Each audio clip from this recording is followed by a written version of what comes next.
তাহলে তুই সব ফাইনাল করে নিয়েছিস? তুই আমাদের ছেড়ে চলে যাবি? তুই তাহলে কানাডা চলে যাবি আমাদের ছেড়ে? আরে বাবা, তুমি এমন করে বলছো মনে হচ্ছে আমি সারা জীবনের জন্য চলে যাচ্ছি। তোকে ছাড়া আমরা কেমনে থাকবো বাবা? মা, তুমি চাও না আমি নিজের পায়ে দাঁড়াই, নিজে কিছু একটা করি? চাই তো, কিন্তু তাই বলে তুই আমাদের ছেড়ে চলে যাবি? হ্যাঁ মা, আমাকে কিছু একটা করতে হলে তো ওখানে যেতেই হবে। কিছু করতে হলে তুই দেশে থেকেই কর। আমি আমাদের দেশের বড় কোম্পানিতে তোর কাজের ব্যবস্থা করে দেব। না বাবা, আমি আমার নিজের চেষ্টায় কিছু করতে চাই। সাবধানে থাকিস বাবা। কি রে, কান্না করছিস কেন? আরে, ছেলে হয়ে মেয়েদের মতো কান্না করছে। আন্টি, তোমার ছেলে এমন কেন? আরে বেটা, লোকে দেখলে কি বলবে? আমাদের এলাকায় ভবিষ্যৎ মেয়েও কান্না করছে। খুব মিস করবে তোকে। দোয়া করি তোর মনের আশাই যেন পূরণ হয় এবং তুই আবার আমাদের মাঝে ফিরে আয়। হুম। আর আমি এসে যেন তোকে বাংলাদেশের কোনো মন্ত্রী হিসেবে দেখতে পারি। আবার বড় পদ পেয়ে তুই আবার 2 নাম্বারে কাজে নেমে পড়িস না। আন্টি, আসি আমি। আয় বাবা, আল্লাহ তোর মনের আশা পূরণ করুক। নিজের খেয়াল রাখিস। হ্যাঁ, আবিদ, আসি রে। বাবা মা সবাইকে দেখে রাখিস। তোর আর জয়ের উপর আমার 2 পৃথিবীর দায়িত্ব দিয়ে গেলাম। তুই চিন্তা করিস না, আঙ্কেল আন্টি তো তোর একার মা বাবা নয়, আমারও মা বাবা। রাজ জয় আর আবিদকে জড়িয়ে ধরে। তারপর নিজের বাবা মা ও জয়ের মাকে সালাম করে এয়ারপোর্টের ভেতরে চলে যায়। কিছু সময় পর রাজ তার সকল ফর্মালিটিস পূরণ করে বিমানে গিয়ে বসে। কিছু সময় পর বিমান উড়াল দিল তার গন্তব্যে। সবাই বাসায় চলে আসে। রাতের বেলায় জয় আর নীলা বেগম বসেছিলেন। তখনই তাদের বাসার বেল বেজে ওঠে। জয় উঠে গিয়ে দরজা খুলেই দেখতে পায় তার বোন ঈশিতা। জয় বলে, তুই? কেমন আছিস ভাইয়া? ভালো। তোর না কালকে আসার কথা ছিল? আমার পরীক্ষা শেষ, তাই চলে এলাম। এবার তাহলে ডাক্তার হয়ে যাবে? দোয়া করিস। মা কোথায়? ভেতরে আছে, আয় ভেতরে। মা, মা। ঈশিতা, কেমন আছো মা তুমি? ভালো আছি, যা ফ্রেশ হয়ে আয়। ঈশিতা ফ্রেশ হয়ে আসলে নীলা বেগম ঈশিতাকে বলেন, ঈশিতা, যা তোর আঙ্কেল আর আন্টির সাথে দেখা করে আয়। ওই জন্যই তো যাচ্ছি। দাঁড়া 1 মিনিট, বলো। এইগুলো নিয়ে যা। এখানে কি আছে? রান্না করা খাবার। আজকে মনে হয় আপা কিছু রান্না করেনি। রান্না করেনি মানে? তাহলে তো তুমি তাদের আমাদের বাসায় আসতে বলতে পারতে। বাসা রেখে আসবেন না? বুঝলাম না আমি কিছুই। কি বলছো এসব? তখন জয় খাবার টেবিলে বসতে বসতে বলে, আরে, আজকে রাজ কানাডা চলে গেছে। আন্টি আর আঙ্কেলের মনটা খারাপ, তাই তো মা এগুলো তোকে দিয়ে পাঠাচ্ছেন। কি বললি ভাইয়া? বললাম রাজ আজকে সকালে কানাডা চলে গেছে। তোমরা মজা করছো তাই না ভাইয়া? জয় তো ঠিকই বলেছে। রাজ ভাইয়া কানাডা চলে গেছে? হ্যাঁ, আজকে সকালেই গেল। কই, তোমরা তো আমায় কিছু বলোনি। তোকে বলে কি হবে? ও, ভালো। আচ্ছা, আমি নিয়ে আসছি আন্টি আর আঙ্কেলকে। মা, খাবার রেডি করো। এইদিকে রাজ বিমানে বসে আকাশের দিকে তাকিয়ে কিছু সময় পর পর একটা দীর্ঘশ্বাস ছাড়ছিল। ঈশিতা রাজের বাসায় এসে দেখতে পায় রাজের মা আর বাবা সোফায় বসে আছেন। ঈশিতা বলে, কি ব্যাপার, জামাই আর বউ দেখছি একসাথে বসে আছো? আমি কি ভুল সময় এসে পড়লাম? তুই কখন এলি ঈশিতা? এই তো একটু আগেই এলাম। ভালো হয়েছে তুই এসেছিস। রাত চলে যাওয়ার পর ঘরটা কেমন যেন মরা মরা লাগছিল, কিন্তু এখন আর আগের জায়গাটায় চলে আসছে। হয়েছে, আর কোনো কথা না। চলো আমার সাথে। কোথায় যাব? আমাদের বাসায়। আগামী কয়েকদিন আমাদের বাসায় থাকবে তোমরা। তোর বাসায় থাকলে আমার বাসা কে দেখবে শুনি? বললাম না, আর কোনো কথা না। চলো চলো। ঈশিতা জোর করে রাজের মা বাবাকে নিয়ে তাদের বাসায় চলে আসে। তারপর সবাই একসাথে খাওয়া দাওয়া করছিল। তখনই জয়ের ফোন বেজে ওঠে। জয় ফোন রিসিভ করে এক পাশে চলে যায়। কিছু সময় পর জয় হাসি খুশি মুখে ফিরে আসে আর বলে, মা, আঙ্কেল, আন্টি, আমি মেয়র পদের জন্য নমিনেশন পেয়ে গেছি আমাদের দল থেকে। কি বলিস কি? হ্যাঁ মা। মানে কি বলতে যাচ্ছেন আপনি এসব? ডাক্তার, আপনার মাথা ঠিক আছে? রাজ, আবিদ চুপ। ডাক্তার, কি হয়েছে বলুন? দেখুন, ওনার মাথার আঘাতটা এতটাই গভীর ছিল যে আমরা ওনাকে বাঁচাতে পারলেও উনি কোমায় চলে গেছেন। যে বা যারা ওনাকে আক্রমণ করেছিল তারা চাইনি উনি বেঁচে থাকুক। তাই তো ওনাকে এত বাজেভাবে আঘাত করার পরও ওনার মৃত্যু নিশ্চিত করার জন্য ওনার শরীরে এয়ারটমিক বিষ দেওয়া হয়েছিল যাতে উনি মারা যান। বলেন কি ডাক্তার? এই বিষ তো মানুষের জন্য খুব খারাপ। এমনকি এর সংস্পর্শে আসা মানুষের জন্য হুমকিকর। এটা তো রেস্ট্রিক্টেড করা হয়েছে এবং এর সকল ফর্মুলা ধ্বংস করা হয়েছিল। জি, আমিও এটা দেখে বেশ অবাক হয়েছিলাম। তাই তো বলছি, ওনাকে বাঁচানো গেলেও উনি কোমায় চলে গেছেন। আমি কি একবার জয়ের সাথে দেখা করতে পারি? এখন না, আজকে আর কেউ দেখা করতে পারবেন না। Excuse me. ডাক্তার চলে যান। রাহুল নীলা বেগমকে গাড়িতে করে তার মায়ের সাথে পাঠিয়ে দিল। রাজ চেয়ারে বসেছিল। তখনই মনে পড়ে ঈশিতা ওইদিকে গিয়েছিল। রাজ ওইদিকে একটু সামনে গিয়ে কাউকে দেখতে পায় না। হঠাৎ করেই রাজের কানে কারো গোঙানির আওয়াজ আসে। রাজ চারপাশে তাকিয়ে আওয়াজটার উৎস বের করতে লাগলো। কিছু সময় পর রাজ একটা রুমের সামনে যেতেই দেখতে পায় দুইজন লোক ঈশিতাকে ধরে মারছে। এই এই লোকগুলো রাজকে দেখে ঈশিতাকে রাজের দিকে ফেলে দিয়ে পেছনের রাস্তা দিয়ে বের হয়ে যায়। রাজ কিছু দূর এগিয়ে গিয়েও ফিরে আসে আর ঈশিতার মুখের বাঁধন খুলে দিল। ঈশিতা জোরে জোরে শ্বাস নিতে লাগলো। রাজ তার ফোন বের করে আবিদকে কল দিল। হ্যালো আবিদ, দুইজন লোক ঈশিতার উপর আক্রমণ করেছে। ওদের পরনে ডাক্তারি অ্যাপ্রন আছে, পিছনে রাস্তা দিয়ে যাচ্ছে। বলিস কি? আচ্ছা, আমি দেখছি। গার্ডস হাসপাতালের পিছনে রাস্তা দিয়ে দুজন লোক ডাক্তারের অ্যাপ্রন পরে পালাচ্ছে। রাজ পাশের রুম থেকে এক বোতল পানি নিয়ে এসে ঈশিতাকে দিল। ঈশিতা এক ঢোকে সমস্ত পানি খেয়ে একটা শ্বাস নিল। তখন রাজ বলে, ঈশিতা, তুমি ঠিক আছো তো? ঈশিতা রাজের দিকে তাকিয়ে কোনো কথা বলল না। ঈশিতা সেখান থেকে দাঁড়িয়ে হাঁটার জন্য চেষ্টা করলো, কিন্তু হাঁটতে গিয়েও হাঁটতে পারল না। আরে তুমি এখন হাঁটতে পারবে না, দাঁড়াও, আমি তোমায় ধরে নিয়ে যাচ্ছি। লাগবে না কারো সাহায্যের আমার। আরে তোমার আমি ঠিক আছি, আমায় নিয়ে আপনার চিন্তা করতে হবে না। আরে সেটা কথা না, তুমি একা যেতে। ঈশিতা রাজকে হাত দিয়ে ইশারা করে থামিয়ে দিয়ে বলে, আমাকে জ্ঞান দিতে আসবেন না, আমি একজন ডক্টর, আমি আমার নিজের খেয়াল রাখতে পারবো। ঈশিতা কথাগুলো বলে চলে যায়। রাজ তার বাবাকে কল দিয়ে বলে সবকিছু। এইদিকে আবিদ ও তার গার্ডরা দৌড়ে ওই লোকগুলোকে ধরতে পারল না। তখন আবিদ ফোন বের করে রাজকে কল দিল। রাজ, ওরা পালিয়ে গেছে। বলিস কি? হ্যাঁ, আমরা আসার আগে বের হয়ে গেছে। আচ্ছা বাদ দে, উপরে আয়, তোর সাথে আমার কথা আছে কিছু। রাজ হেঁটে এসে আইসিইউর সামনে দাঁড়ায়। কিছু সময় পর আশিক রহমান এসে চেয়ারে বসেন। রাজ এসে তার বাবার পাশে বসে কিছু সময় পর নার্স ঈশিতাকে ধরে নিয়ে আসে। আইমা, বস। আহ, সাবধানে বস। পায়ে কি হয়েছে? একটু মোচড় লেগেছে। আমি ডাক্তার, আমি বুঝতে পেরেছি আমার কিছু হয়নি। এরকম ডাক্তার দিয়ে দুনিয়া চলবে কি করে?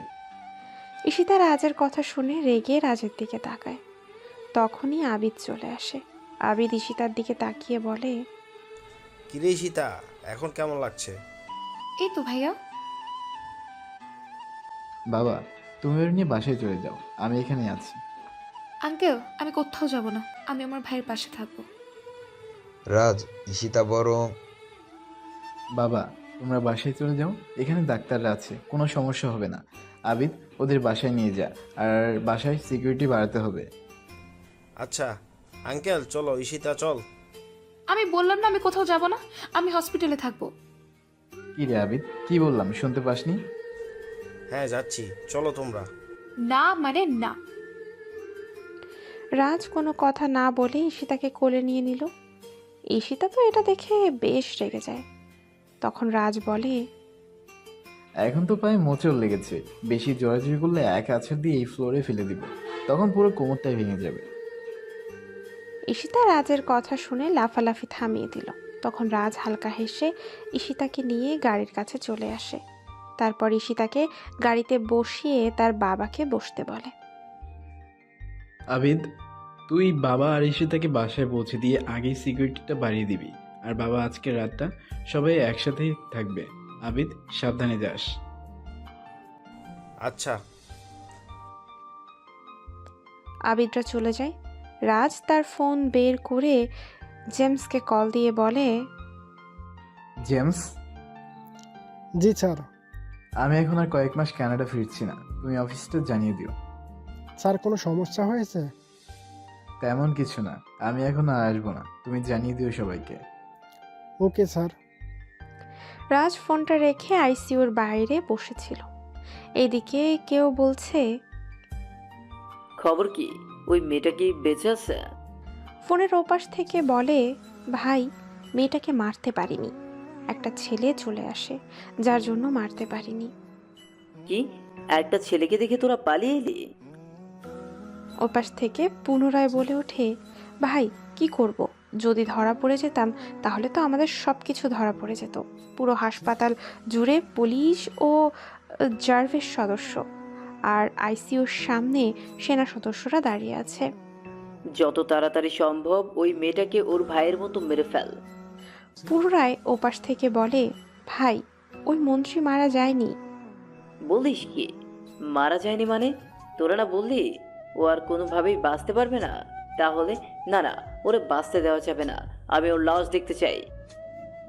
ওপাশ থেকে বলে ওঠে, ভাই চিন্তা করবেন না, আমরা সুযোগ পেলেই মেরে ফেলবো, আপনি নিশ্চিন্তে থাকুন, ওই মন্ত্রী কোমায় চলে গেছে।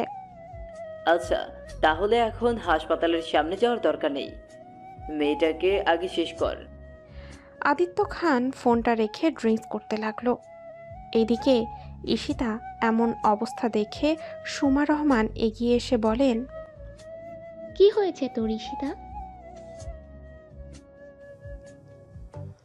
আরে সিঁড়ি দিয়ে নিচে নামার সময় পা পিছলে পড়ে যায়। এরকম করলে কি হবে মা, বল। তুমি বরং ওর রুমে নিয়ে যাও, আমি একবার বাসা থেকে ঘুরে আসি। আচ্ছা। শোনো, বাসার চারপাশে সবাই ছড়িয়ে ছিটিয়ে থাকবে। বাসার আশেপাশে কোনো সন্দেহজনক কাউকে দেখলেই আমায় কল দিবে, এবং গেটের সামনের মোড়ে চেকপোস্টে আরও পুলিশ সদস্য বাড়িয়ে দিবে। বারবার সবাইকে বলছি, চারপাশে চোখ কান খোলা রাখবে। সবাই জি স্যার বলে চলে যায়। আবিদ কন্ট্রোল রুমে বসেছিল। তখনই রাজের ফোন আসে। তার ফোনে, কি করছিস? এই তো সবাইকে সবার দায়িত্ব বুঝিয়ে দিয়ে কন্ট্রোল রুমে আছি। আচ্ছা শোন, ঈশিতার রুমের চারপাশে গার্ড বাড়িয়ে দিবি। আর কেন যেন মনে হচ্ছে ঈশিতার উপর আক্রমণ হবে। বলিস কি, তুই চিন্তা করিস না, আমি আছি এখানে, আর চারপাশে গার্ডসরা আছে। আচ্ছা। রাজ রাতটা বাইরে কাটিয়ে দিল।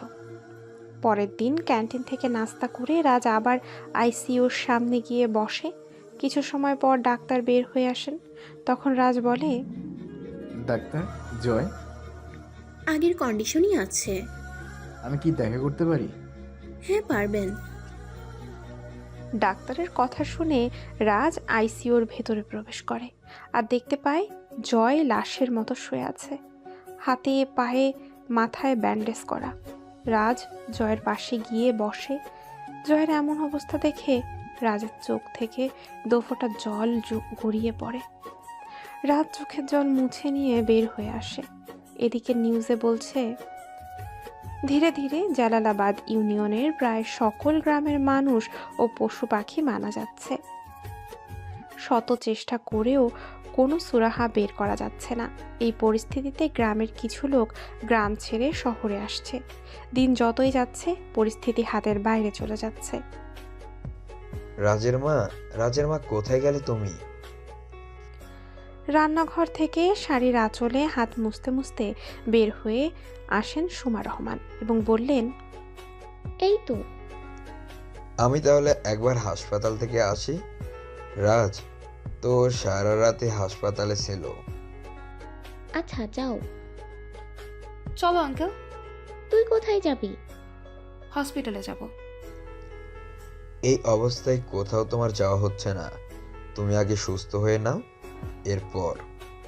আঙ্কেল আমি একদম ঠিক আছি। ভাইয়ের সাথে দেখা করে একবার আমায় কাজে বের হতে হবে। রাহুল বলে দিয়েছে তোমায় বাসা থেকে বের হওয়া একদম বন্ধ। আঙ্কেল চলো। তোমার ছেলের কথা আমি শুনতে যাব কেন? হ্যাঁ, আমি বলছি তো আমি ঠিক আছি। তুই কোথায় যাবি এই অবস্থায়? আমি কাজে যাব আর হসপিটালেও। না না, তোমার কোথাও যাওয়া হচ্ছে না। তোমার বাড়ি থেকে বাইরে যেতে নিষেধ আছে। আরে তোমরা কেন বুঝতে পারছো না? আমি না গেলে আমার বিরাট ক্ষতি হয়ে যাবে। এত কথা বলছিস কেন? চুপচাপ বসায় থাক। আঙ্কেল চলো। আবিদ আর আশিক রহমান বাসা থেকে বের হয়ে যান। ঈশিতা রেগে তার ব্যাগ সোফায় ফেলে দিয়ে বসে পড়ে আর মনে মনে বলে, শালা কালা বান্দর আমার বিষয়ে কথা বলে। আমি কোথায় যাব না কি করব সে বিষয়ে তোকে কথা বলতে হবে কেন? হ্যাঁ, মনটা চাচ্ছে তোর ইচ্ছে মতো থাকবে। শালা কালা বান্দর একটা। ও আন্টি আমি যাই না। আমি জানি না, রাজ ফোন দিয়ে বলেছে তোকে যেন বাসা থেকে বের হতে না দিই। আইসিইউর ভেতরে প্রবেশ করে আবিদ ও আশিক রহমান দেখতে পান রাজ জয়ের পাশে বসে আছে। তখন আশিক রহমান বলেন, রাজ যা, বাসায় যা। তোমরা চলে এসেছো? যা বাসায় গিয়ে রেস্ট নে তুই। আমি আর আঙ্কেল আছি এখানে। আরে না, আমি ঠিক আছি। যা বাসায় গিয়ে ফ্রেশ হয়ে একটু ঘুমিয়ে আয়। যা যা। শোন, হ্যাঁ, ঈশিতা বলছিল কোথায় যাবে, ওর কি কাজ আছে? ওর পায়ে এই অবস্থা আর বের হবে বলছে। আমরা মানা করছিলাম, কিন্তু বারবার বলছে যেতে হবে। মনে হয় সত্যিই দরকার। আচ্ছা আমি বাসায় গিয়ে দেখছি। আবিদ, তোর সাথে কথা আছে আমার। বল। এখন না, রাতে বলবো। রাজ বাসায় এসে ফ্রেশ হয়ে নাস্তা করতেছিল। তখন সুমা রহমান রাজের সামনে এসে বসেন। রাজ তার মায়ের দিকে তাকিয়ে বলে, মা, আন্টি কি করছে? এই তো একটু আগে খাইয়ে রুমে রেখে আসলাম। ভালো করেছ। রাজ বাবা, একটা কথা বলতাম। বলো মা। আসলে বাবা, ঈশিতার কি নাকি জরুরি কাজ আছে, ওর নাকি একবার ল্যাবে যাওয়া লাগবে। পায়ের অবস্থাও ভালো না, এর মাঝে বারবার বলছে ওর জরুরি কাজ আছে। বাবা তুই একটু গার্ডকে বলে দে না, ওরা না হয় নিয়ে যাবে। গার্ড লাগবে না, আমি নিয়ে যাব, বলো আসতে। রাজ নাস্তা করে সোফায় বসেছিল। তখনই জেমসের ফোন আসে। রাজ রিসিভ করতেই জেমস বলে, স্যার কিছু বলার ছিল। বলো। স্যার আমি অফিসে বসে একটু আগে কাজ করছিলাম, তখনই আমি কিছু ইনফরমেশন জানতে পারি। কি ইনফরমেশন তুমি জানতে পারলে? স্যার আমি জানতে পারলাম, স্যার আপনি হাঁটছেন? হ্যাঁ আসছি, তুমি চিন্তা করো না, আমি সব সামলে নিব। তুমি অফিসের দিকে নজর দাও, রাখছি আমি। কে কল দিয়েছে? অফিস থেকে কোথাও? ওই যে ঈশিতা তো গাড়িতে গিয়ে বসে আছে। ওর না পায়ে না সমস্যা? আরে ওর কথা আর বলিস না। রাজ কোনো কথা না বলে গাড়িতে গিয়ে বসে। ঈশিতার দিকে নজর পড়তেই ঈশিতা একটা মুখ ভেঙচি দিয়ে সামনের দিকে তাকিয়ে রইল। কোথায় যাবি? ল্যাবে যাব। সেটা কোন জায়গায়? বটেশ্বর। রাজ গাড়ি নিয়ে বের হয়ে গেল। কিছু দূর যাওয়ার পর রাজ লুকিং গ্লাস দেখতে পায় কয়েকটা গাড়ি তার পিছু নিয়েছে। তাই রাজ গাড়ি একটা গলির ভেতর দিয়ে ঢুকিয়ে দিল পুরোপুরি নিশ্চিত হওয়ার জন্য। রাজ দেখতে পায় গাড়িগুলোও তাদের পেছনে রয়েছে। তখন রাজ বলে, ভালো করে সিট বেল্ট পরে নে। ঈশিতা রাজের কথা বুঝতে না পেরে রাজের দিকে তাকায়। তখন রাজ লুকিং গ্লাসে তাকিয়ে আবার বলে, বললাম না সিট বেল্ট পরে নেওয়ার জন্যে। ঈশিতা রাজের কথা শুনে সিট বেল্ট পরে নিল এবং পেছনে তাকিয়ে দেখতে পায় সেই গাড়িগুলোকে। ঈশিতা বলে, ওরা কি আমাদের ফলো করছে? হুম, কিন্তু আমাদের পিছু নেবে কেন? সেটা তো আমি জানি না। ওখানে নিশ্চয়ই কিছু হয়েছে যা আমি জানি না। ততক্ষণে রাজরা গলি থেকে বের হয়ে মেইন রোডে চলে এসেছে। হঠাৎ করেই গুলি করা শুরু হলো। ঈশিতা চিৎকার করে কানে হাত দিল। রাজ একবার ঈশিতার দিকে তাকিয়ে আবার পেছনে তাকালো। তারপর গাড়ির স্পিডটা বাড়াতে লাগলো, আর লোকগুলো পেছন থেকে গুলি করেই যাচ্ছে। ততক্ষণে পেছনে থাকা একটা গাড়ি রাজের পাশাপাশি চলে আসে। রাজ গাড়িটার দিকে তাকাতে যাবে, তার আগেই গাড়িতে থাকা লোকগুলো রাজকে উদ্দেশ্য করে গুলি করে। রাজ তাড়াতাড়ি করে ঈশিতার মাথা নিচু করে নিজেও মাথা নিচু করে হাত দিয়ে চেপে ধরে, আর তখনই গুলিটা রাজের হাত স্পর্শ করে চলে যায়। রাজের হাত থেকে রক্ত পড়ছে। ঈশিতা মাথা নিচু করে আছে। রাজ যেই সামনে তাকাতে যাবে তখনই দেখতে পায় দুইটা ট্রাক তাদের সামনে থেকে আসছে। Oh shit! রাজ কথাটা বলে গাড়ি ব্রেক করে এবং পাশের একটা রাস্তায় নেওয়ার চেষ্টা করে, কিন্তু ততক্ষণে গাড়ি কন্ট্রোলের বাইরে চলে গেছে। গাড়িটা গিয়ে ডিভাইডারের সাথে ধাক্কা লাগে। কিছু সময় পর লোকগুলো গাড়ি থেকে নেমে রাজের গাড়ির দিকে এগিয়ে আসে। গাড়ির কাছে এসে ভেতরে কাউকে দেখতে পায় না। যখন তখন লোকটা তার লোকদের কিছু বলতে যাবে, তার আগেই লোকটার গলায় একটা রশি এসে জড়িয়ে যায় এবং উড়ে গিয়ে গাড়ির অন্য পাশে গিয়ে পড়ে। আর সামনে রাজ আসে। রাজের মাথায়ও শরীর দিয়ে রক্ত পড়ছে। তখন লোকগুলো গাড়ি থেকে রামদা ও পাইপ নিয়ে রাজকে মারতে আসে।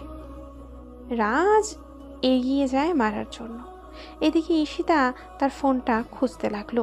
ঈশিতার হাত পা কেটে গেছে। ঈশিতা তার ফোন বের করে আবিদকে কল দিয়ে বলে, হ্যাঁ, হ্যালো আবিদ ভাইয়া। হ্যাঁ ঈশিতা বলো। ভাইয়া ভাইয়া তুমি তাড়াতাড়ি বড় মাঠের পাশে চলে আসো।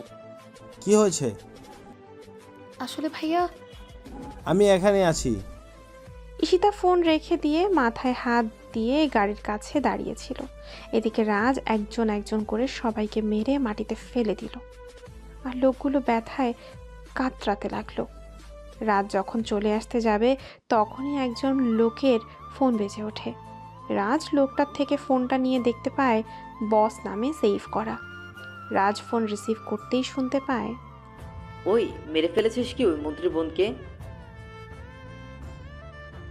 হ্যালো হ্যালো, কিরে কথা বলছিস না কেন? ওই মেয়েকে কি মেরে ফেলেছিস?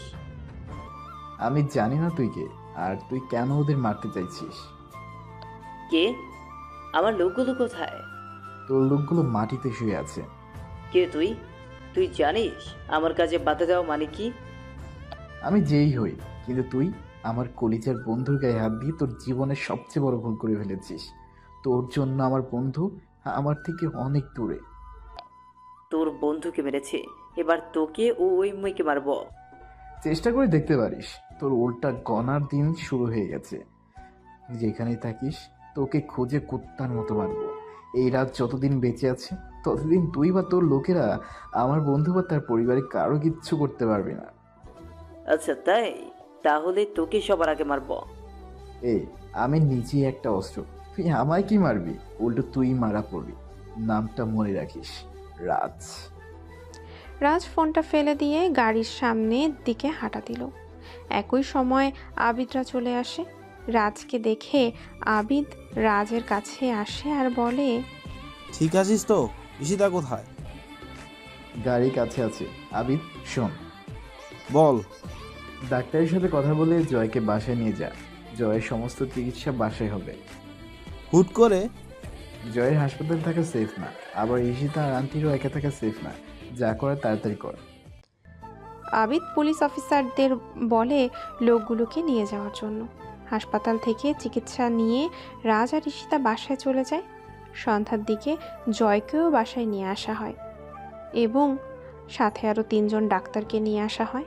রাতের বেলায় আবিদ আর রাজ জয়ের পাশে বসেছিল। তখন রাজ বলে, আবিদ, জয় কি কারোর সাথে কোনো ঝামেলা হয়েছিল? হঠাৎ করে এমন কথা? আগে বল, কারোর সাথে ঝামেলা হয়েছিল কিনা? ঝামেলা তো তেমন কারো সাথেই নেই, তবে বিপক্ষ দলের কয়েকজন লোক জয়কে ভয় দেখিয়েছিল। কেন? আমি তেমন কিছু ঠিকভাবে জানি না, তবে জয় বলছিল কিছু লোক টাকার জন্য দেশের মানুষের জীবন নিয়ে খেলা করছে। এতে নাকি বিপক্ষ দলের কিছু লোক ও বাইরের কেউ জড়িত আছে। কারা ছিল তুই জানিস কিছু? আর দেশের মানুষের ক্ষতি করবে মানে? আমি তো ঠিক জানি না, এইটুক জানি জয় থেকে শুনেছিলাম।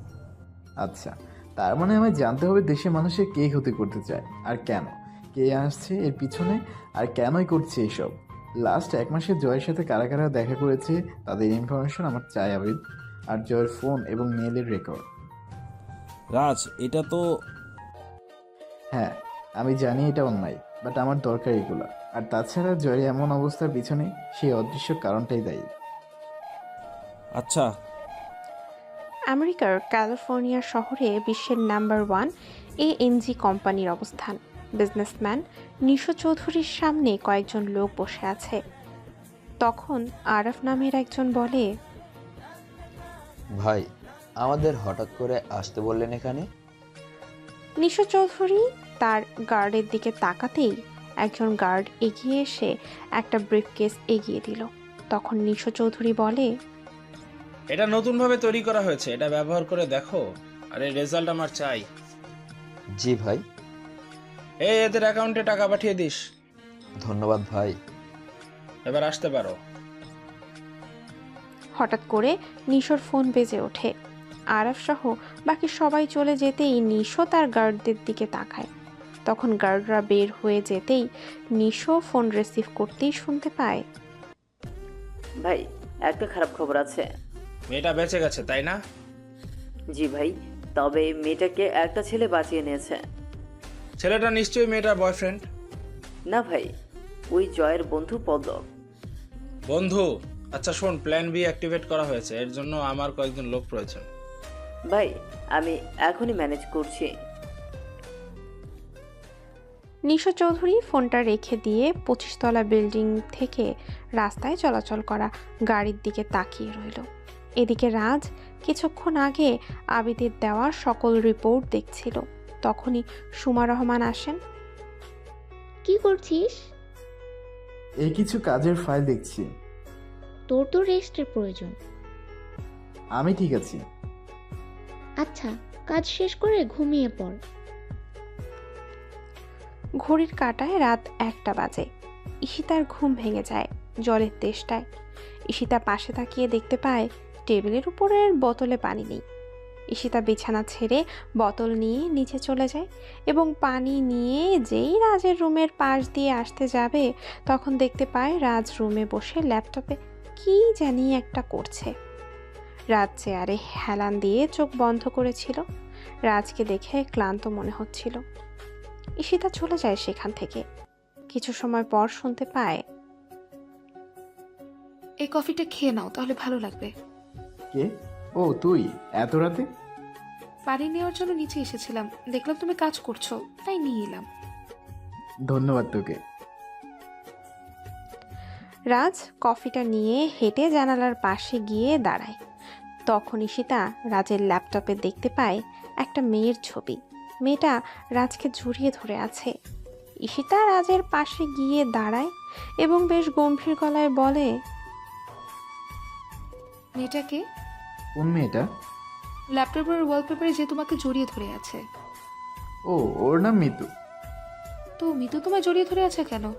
মিতু কি তোমায় মিতু আমার ছোট বোন হয়।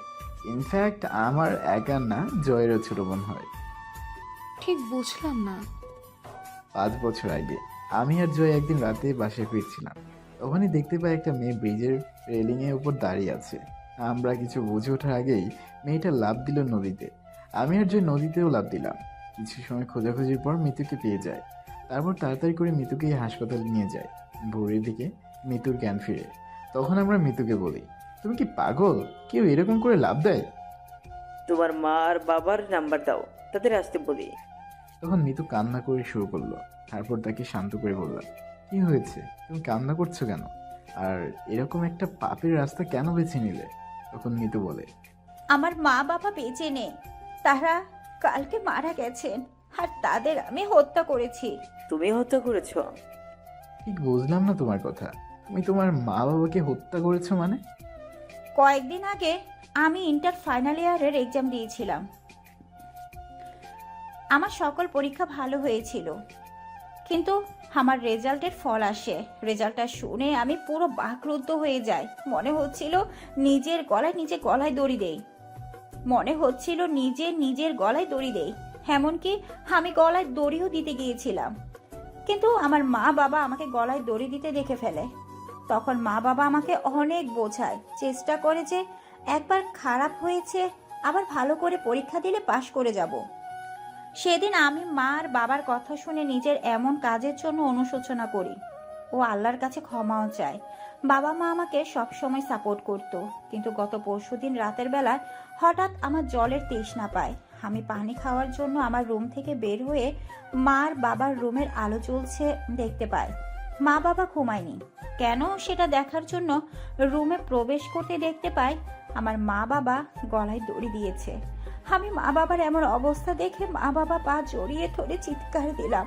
পাশের বাসার লোকদের এসে মা বাবাকে নিয়ে হাসপাতালে নিয়ে যায়। পাশের বাসার লোকেরা এসে মা বাবাকে নিয়ে হাসপাতালে যায়, কিন্তু আমার মা বাবা আমাকে ছেড়ে চলে গেছে। মা বাবার জানাজার পর আমি মা বাবার রুমে বসে তাদের স্মৃতিগুলো জড়িয়ে ধরে কান্না করছিলাম। তখনই বাবার টেবিলের উপর একটা চিঠি দেখতে পাই। চিঠি পড়ে বুঝতে পারি আমার পরীক্ষার রেজাল্ট খারাপ হওয়াতে মা বাবা আমাদের এলাকার মানুষের বিভিন্নভাবে অপমান করত। চিঠি পড়ে বুঝতে পারি আমার পরীক্ষার রেজাল্ট খারাপ হওয়াতে মা বাবাকে আমাদের এলাকার মানুষের বিভিন্নভাবে অপমান করত। বাবার স্কুলের সকল স্যার ম্যাডামরা বিভিন্ন কথা বলতো। সবাই অপমান সইতে না পেরে মা বাবা নিজেদের, তাই তো আমি নিজেকেও শেষ করে দিতে চেয়েছিলাম, যাতে আমার চিহ্ন কেউ না পায়। দেখো বোন, তোমাকে কি বলে, মিতুর কথা শুনে নিজেরাও কিছু বলার উপায় পাইনি। এরকম সমাজের মানুষ রূপে কিছু কুকুরকে কুত্তার মতো গুলি করে মেরে ফেলা উচিত। আচ্ছা বোন, কি করবে তুমি আর বলো? তোমার পরিবারের কারো নাম্বারটা বলো, আমি তাদের কল দিয়ে আসতে বলি। না ভাইয়া, আমার কেউ নেই, আপনারা আমাকে আমার মতো ছেড়ে দিন। তুমি কি পাগল? তোমাকে এরকম অবস্থায় ছেড়ে দেবো মানে? তুমি যখন আমাদের ভাই বলে ডেকেইছ, তাহলে তুমি আজকে থেকে আমাদের আশ্রমে থাকবে এবং তুমি আবার পড়াশোনা করবে। না ভাইয়া, আমি আর পড়াশোনা করতে চাই না। যেই পড়াশোনার জন্য আমি আমার মা বাবাকে হারিয়েছি, আমি আর সেই পড়াশোনা করতে চাই না। ভাইয়া, আমাকে আমার মতো ছেড়ে দিন। যেদিকে আমার দু চোখ যায় সেদিকেই যাব। বাচ্চাদের মতো কথা বলো না তো। তুমি বললে না তোমার এলাকার লোকেরা তোমার মা বাপকে অপমান করেছে, তাদের তোমাকে দেখিয়ে দিতে হবে না তোমায় নিয়ে তাদের বলা কথাগুলো মিথ্যা ছিল। যেসব লোকেরা তোমার জন্য তোমার মা বাবাকে অপমান করেছে, তাদের অপমানের জবাব দিতে হবে। দেখো, জয় যা বলছে সেটা ঠিকই বলেছে। তোমার পড়ালেখা করে তাদের দেখিয়ে দিতে হবে তাদের বলা কথাগুলো ভুল ছিল। জয়, সাইমা আপুকে কল দিয়ে ওর কথা বলো এবং হাসপাতালে আসতে বলো। তারপর সাইমা আপু আসলে আমি আর জয় মিতুর সাথে ঘটে যাওয়ার ঘটনাগুলো বলি এবং মিতুকে তাদের আশ্রমে নিয়ে যেতে বলি। সব শুনে মনে হচ্ছিল মিতুর বাবা আর মাকে যারা অপমান করছিল তাদের সবাইকে ছুরি দিয়ে কুচি কুচি করে কেটে ফেলে। সমাজের মানুষ এমন কেন? কেউ কি ইচ্ছে করে নিজের পরীক্ষা খারাপ করে? মানুষের ভালো দিকটা নিয়ে তেমন কথা বলেই না, কিন্তু খারাপ দিকটা পেলেই সেটা নিয়ে নানান কথা বলে। আচ্ছা, তাহলে মিতু এখন কোথায় আছে? কোথায়? অনেক দূরে। যাও, রুমে গিয়ে ঘুমিয়ে যাও। পরের দিন রাজ তার বাসার বেলকনিতে দাঁড়িয়ে কফি খাচ্ছিল আর রাতে সিলেক্ট করা কয়েকটা নাম দেখছিল। তখনই আবিদ আসে। রাজ আবিদকে দেখে বলে, চলে এসেছিস? এত তাড়াতাড়ি তলব করলি যে? বস, কথা আছে। মা, মা, এক কাপ কফি নিয়ে দিয়ে যাও তো। এই নামগুলো দেখ। আবিদ রাজের থেকে খাতা ও কয়েকটা ছবি নিয়ে নামগুলো দেখে রাজের দিকে তাকায়। তখন রাজ বলে, এরা এই 2 মাস জয়ের সাথে ফোনে কথা বলেছে এবং দেখা করতে আসছে। তুই জানলি কি করে? আর সমস্ত ইনফরমেশন কালেক্ট করেছিস দেখছি। এই তিনজনের নামে মার্ক করেছিস কেন? আদিত্য খান, আরাফ ও আরিফ। আর ছবি নেই? এই ছবি আছে আদিত্য খান, বাকি দুইজনের ছবি নেই, তাই তোকে ডেকেছি। তার মানে এরাই কি? না না না, এখানে কেউ একজন আছে যে সামনে আসছে না। তুই আমায় এই দুইজনের ইনফরমেশন আমায় দিতে পারবি? চেষ্টা করে দেখছি। আবিদ ভাইয়া কফি। দে। ঈশিতা আদিত্য খানের ছবি দেখে ছবিটা হাতে নিয়ে বলে, এর ছবি? তুই চিনিস? আবিদ ভাইয়া, বলেছিলাম না আমি ভাইয়াকে কিছু রিপোর্ট দেখাতে আসার সময় একটা লোকের সাথে ঝগড়া করেছিলাম। কিন্তু তুই তো রিপোর্ট নিয়ে আসিসনি সেদিন। আরে ভাইয়া, ওই দিনই তো আমার ফোন আর সাথে রিপোর্টগুলো চুরি হয়ে গেছিল। রাত চেয়ারে বসে বাইরে তাকিয়েছিল আর ঈশিতা আবিদের কথা শুনছিল। ঈশিতা ছবিগুলো রেখে আদিত্যকে গালি দিতে যাচ্ছিল, তখনই রাজ বলে, ঈশিতা 1 মিনিট। হ্যাঁ বলো। সেদিন তোমার ফোনটা কোথা থেকে চুরি হয়েছিল? কেন? দরকার আছে বলো। তেমুকি পয়েন্ট থেকে। রিপোর্টটা কি ছিল? না মানে কিসের রিপোর্ট ছিল? একটা রোগীর রিপোর্ট ছিল। রোগের রিপোর্ট ছিল? কিরকম রোগ এটা, আর কেন জয়কে তুই এই রিপোর্টটা দেখাতে চাইছিলি? এটা খুব একটা রেয়ার রোগ। এই রোগের রোগী আমাদের দেশে পাওয়ার কথা না। কিরকম? এখন বলবো না, পরে বলবো। আরে এখন বলো না, এখন আমার কাজ আছে, আমি গেলাম। ঈশিতা, ঈশিতা দেখ। আরে এত রেগে যাচ্ছিস কেন? বলছে তো পরে বলবে। আমি আসছি তাহলে, আর এদের ব্যাপারে কোনো খোঁজ পেলে তোকে বলবো। আবিদ চলে যায়। দুপুরের দিকে সবাই খাওয়া দাওয়া করে যার যার রুমে বসেছিল। এভাবে চলে যায় 2 মাস। একদিন খাওয়া দাওয়া শেষ করে রাজ তার রুমে বসেছিল। তখনই রাজের মনে হয় ঈশিতার থেকে কিছু কথা জানতে হবে। তাই রাজ ঈশিতার রুমের উদ্দেশ্যে পা বাড়ায়। রাজ যখন ঈশিতার রুমের সামনে আসে, তখনই রাজ দেখতে পায় ঈশিতা ছুরি হাতে নিয়ে ঘুরছে আর বলছে, শালা লাল বান্দর, আমায় অনেক কষ্ট দিয়েছিস, আমায় অনেক ঘুরিয়েছিস, এবার তোর পালা। এবার তুই দেখবি ঈশিতা কি জিনিস। এই শালা, কথা বলছিস না কেন? কত বছর আমাকে অপেক্ষা করিয়েছিস তুই? আজকে তোকে মেরে নিজের সকল রাগ কষ্ট কমিয়ে নিব। এই কার সাথে কথা বলছে? কি কষ্ট দিল ওকে? কাকে মারবে বলছে? কিরে শালা, কথা বলিস না কেন? কথা বলবি না আমি এখনই ছুরি চালিয়ে দিব? এ তো ছুরি এমনভাবে ঘোরাচ্ছে মনে হচ্ছে অনেক রেগে আছে। কি রে, কথা বল। ও, আমি তো ভুলে গেছি, তুই তো কথা বলতে পারিস না। ঈশিতা একটা বোবা ছেলেকে মারতে চলেছে। না না, আমাকে ছেলেটাকে বাঁচাতে হবে। এবার তুই মরবি। ইয়া, এই না ঈশিতা, এমনটা করিস। ঈশিতা কথাটা বলে ছুরি হাতে নিয়ে দৌড়ে যায়। রাজও রুমে ঢুকে যায়। রাজ রুমে ঢুকে যা দেখতে পায় তাতে তো রাজ অবাকের চরম পর্যায়ে পৌঁছে যায়। ঈশিতা রাজের কথা শুনে পেছনে তাকায়। দুজন দুজনের দিকে তাকিয়ে আছে। এটা এটা তো। ঈশিতা সামনের দিকে এগিয়ে এসে জিনিসটা আড়াল করে রাজের দিকে হ্যাবলার মতো করে তাকিয়ে হাসতেছিল। তখন রাজ বলে, আমার দামি পুতুল, আর এইরকম অবস্থা কেন? ঈশিতা এবার ছুরি দামি পুতুলের থেকে বের করে রাজের দিকে তেড়ে গিয়ে রাজের গলায় ছুরি ধরে আর বলে, চালিয়ে দিব এটা? এটা না মা। না, তোকে এখন মেরে ফেলবো। আরে পাগল নাকি? মা, আন্টি, বাবা। চুপ, একদম চুপ। আজকে যখন তুই দেখে নিয়েছিস তাহলে তোকে। ঈশিতা রাজের কলার ছেড়ে দিয়ে রাজকে জড়িয়ে ধরে বলে ওঠে, আমি তোমাকে পছন্দ করি, এটা তুমি বোঝো না কেন? কোনো কথা ছাড়াই তুমি আমাদের ছেড়ে কানাডা চলে গেলে। সেদিন আমার কি কষ্ট হয়েছিল আমি বোঝাতে পারবো না। দেখ, আমি তোকে আগেও বলেছিলাম তুই জয়ের বোন, মানে আমা। দেখ, মেজাজ খারাপ করাবি না। এই, তুই আমাকে তুই করে বলছিস?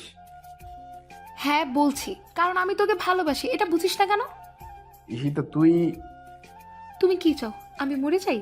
আমি তো কম কষ্ট দাওনি তুমি, সেই কলেজ লাইফ থেকে তোমায় ভালোবাসি, তোমাকে অনেকবার বুঝিয়েছি কিন্তু তুমি সবসময় আমায় এড়িয়ে চলেছো। কেন করেছো এমনটা তুমি? কারণ আমি তোকে ভালোবাসি না, তাই এড়িয়ে চলি। মিথ্যে কথা বলছো তুমি, তুমি আমায় ভালোবাসো। আমি তোমার ডায়েরিটা পড়েছি। কি? তুই আমার ডায়েরি কোথায় পেলি? আমি পেয়েছি। কেন করছো তুমি এমনটা? আমাকে কেন এত অবহেলা করছো বলো, আমি বলো। রাজ ঈশিতাকে ছাড়িয়ে ঈশিতার রুম থেকে বের হয়ে আসে। ঈশিতা মাটিতে বসে কান্না করতে লাগলো। রাজ ছাদে এসে সিগারেটের ধোঁয়াগুলো ওড়াচ্ছিল। তখনই রাজের কাঁধে কেউ হাত রাখে। রাজ পেছনে তার বাবাকে দেখতে পায়।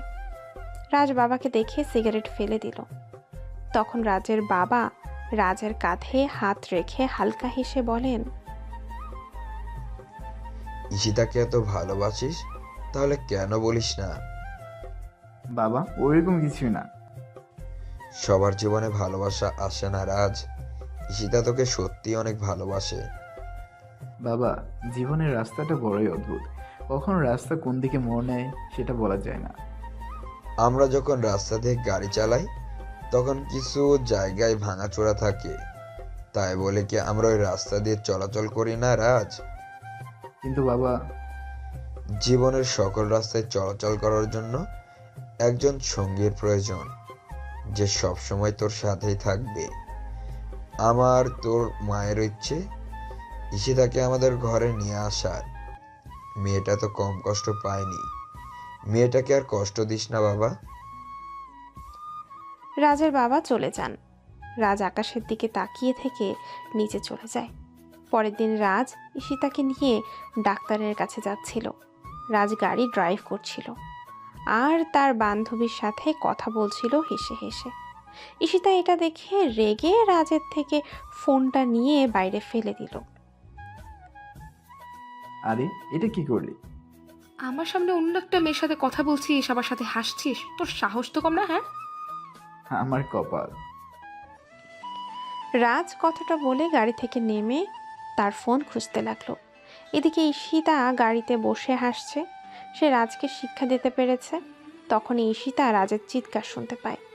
ঈশিতা বাইরে তাকিয়ে রাজকে দেখতে পায় না। ঈশিতা তাড়াতাড়ি করে গাড়ি থেকে নেমে একটু সামনে যেতেই দেখতে পায় রাজ খালের পাশে দাঁড়িয়ে আছে আর তার পাশে ছোট্ট একটা ছেলে। ঈশিতা এগিয়ে গিয়ে দেখতে পায় ছেলেটার হাতে পায়ে সমস্ত শরীরে দাগ, যেমন একজন মানুষ পুড়ে গেলে হয়। আরে খালি হাতে কেন আসলি? পানি নিয়ে আয়।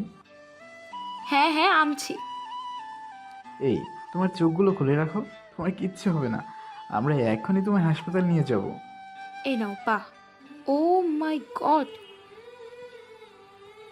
রাজ ছেলেটাকে যেই পানি দিতে যাবে তখনই ঈশিতা রাজের হাত থেকে পানি নিয়ে নিল আর পানি দিতে নিষেধ করে এবং ফোন বের করে কাউকে কল দিল।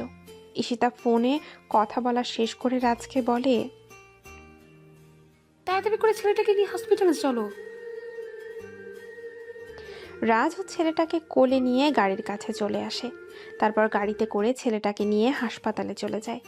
এদিকে নিশো চৌধুরী তার অফিসে কাজ করছিল। তখনই তার ফোন বেজে ওঠে।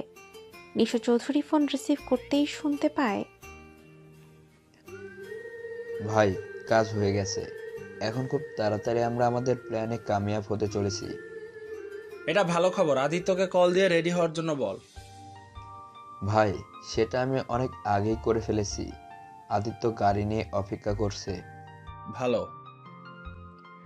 রাজ বাইরে দাঁড়িয়ে আছে আর ঈশিতা ছেলেটাকে নিয়ে জরুরি বিভাগে চলে যায়।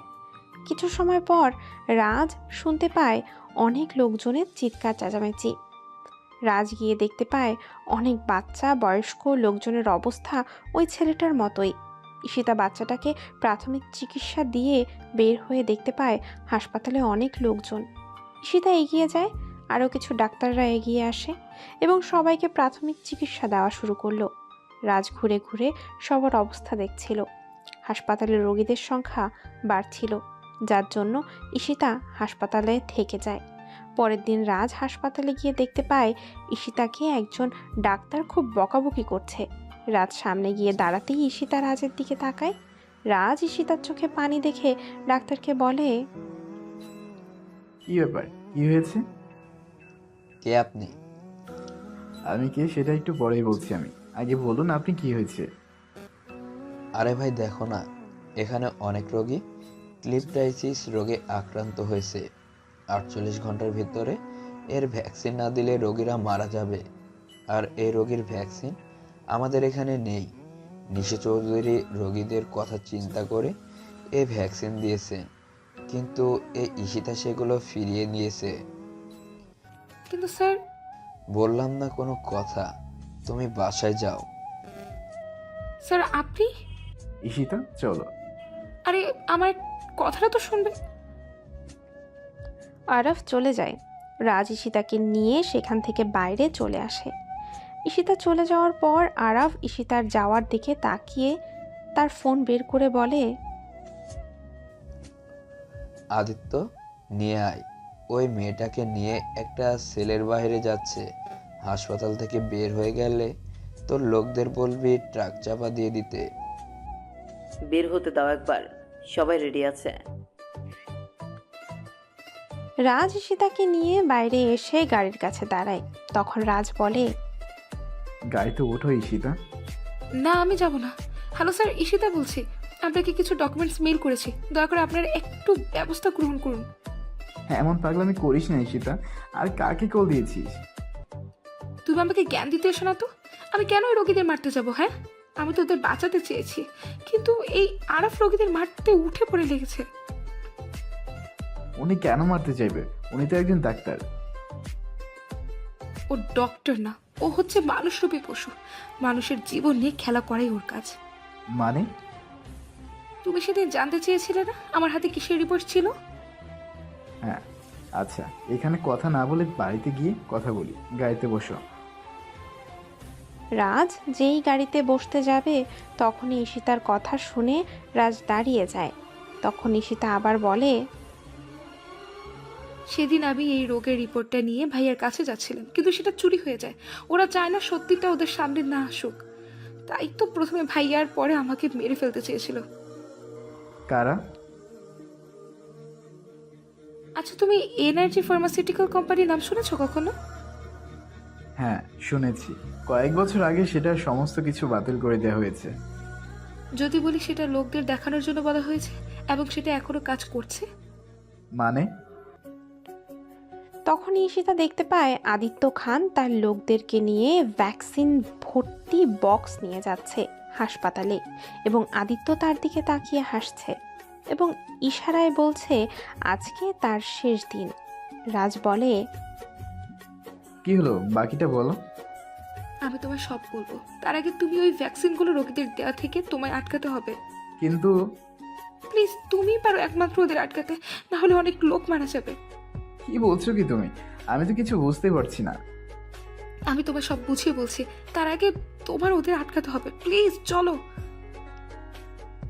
ঈশিতা রাজকে নিয়ে হাসপাতালের ভেতরে প্রবেশ করে। ভেতরে প্রবেশ করে দেখতে পায় আদিত্য খান ও আরাফ একসাথে দাঁড়িয়ে আছে এবং আরাফ ভ্যাকসিন দেওয়ার জন্য প্রস্তুতি নিচ্ছে। তখনই ঈশিতা আরাফের হাত থেকে ভ্যাকসিন এক টানে নিয়ে ফেলে দিল। তুমি এখানে? আর তোমার সাহস তো কম না। রোগীদের ভুল ভ্যাকসিন দিচ্ছেন কেন? এরা আপনার কি ক্ষতি করেছে? ভালোই ভালোই বলছি, চলে যাও এখান থেকে। আমি কোথাও যাচ্ছি না। একটু পরে হুয়ের সাউথ এশিয়ান গবেষকরা আসবেন এবং এই ভ্যাকসিন পরীক্ষা করার পর রোগীদের দেওয়া হবে। হোয়াট? WHO থেকে লোক আসবে মানে? হ্যাঁ আসবে। এতদিন এই হসপিটালে কি কি হচ্ছে সেটা আমি সংগ্রহ করেছি। আরাফ আদিত্য খানকে ইশারা করতেই আদিত্য খান তার লোকদের ইশারা করে ঈশিতাকে মারার জন্য।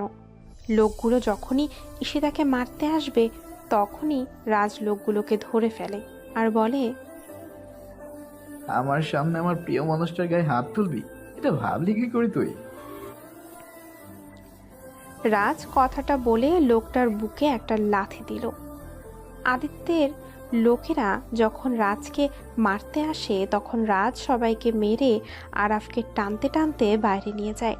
বাইরে নিয়ে কিছু কথা বলে। কথাগুলো শুনে আরাফের প্যান্ট ভিজে যায়। কিছুক্ষণ পর আরাফকে নিয়ে রাজ ভেতরে প্রবেশ করে। তখন আরাফ বলে, ঈশিতা মা, আমি তোমার কথা মেনে নিলাম এবং এদের এই ভ্যাকসিন দেওয়া হবে না। আজকে রাতে এ রোগের ভ্যাকসিন আসবে। এই আরাব, কি? কোনো কথা বলবি না। আমার খারাপ ব্যবহারের জন্য আমি দুঃখিত। তুমি যেমন করে বলবে তেমন করেই হবে। বাবা, এবার আমায় যেতে দাও। যাবি তো তার আগে এদের সুস্থ করতে হবে। তোর আর কার কথায় তুই এই কাজ করছিস সেটা বলতে হবে। চল আমার সাথে। রাজ আরাফকে নিয়ে চলে যায়। ঈশিতা বাকি নার্সদের নিয়ে রোগীদের দেখাশোনা করতে লাগলো।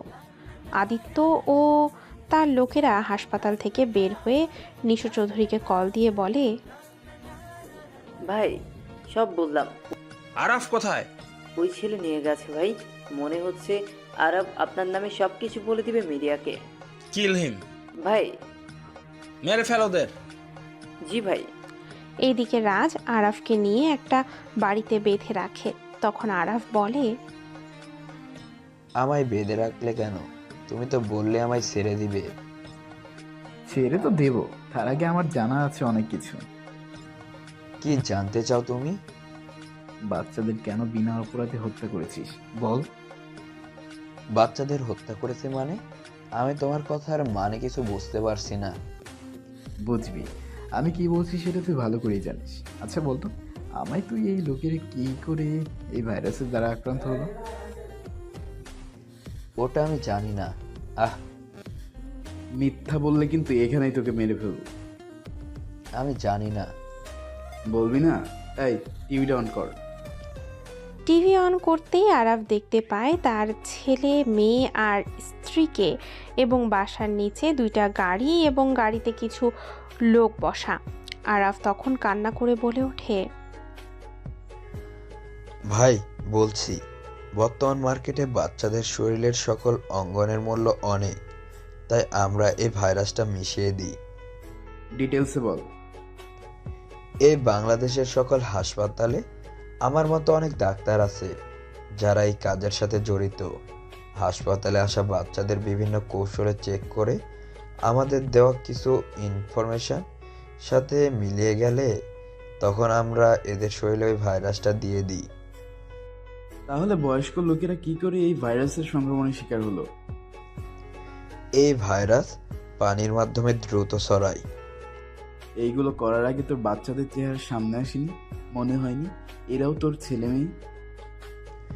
ভাই, আমার টাকার উপর এতই লোভ হয়ে গেছিল যার জন্য আমি এমন একটা কাজ করে ফেলেছি। জয়ের উপর কারা আক্রমণ করেছিল? জয়ের উপর আমরাই আক্রমণ করেছিলাম, কিন্তু আমরা কারো নির্দেশে করেছি। কার নির্দেশে করেছিস আর কেন করলি? কারণ জয় জেনে গেছিল আমরা নিষিদ্ধ এনার্জি ফার্মাসিউটিক্যাল কোম্পানির হয়ে কাজ করছি। তাই তো আমরা নিশু চৌধুরীর কথা মতো জয়কে ক্ষমা চাওয়া ও নিজেদের সকল পাপের চিহ্ন তার হাতে তুলে দিতে চাই বলে ডেকে নিয়ে। নিশু চৌধুরী?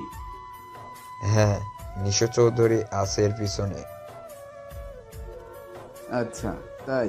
আবিদ, আমি গেলাম। আবিদ শোন।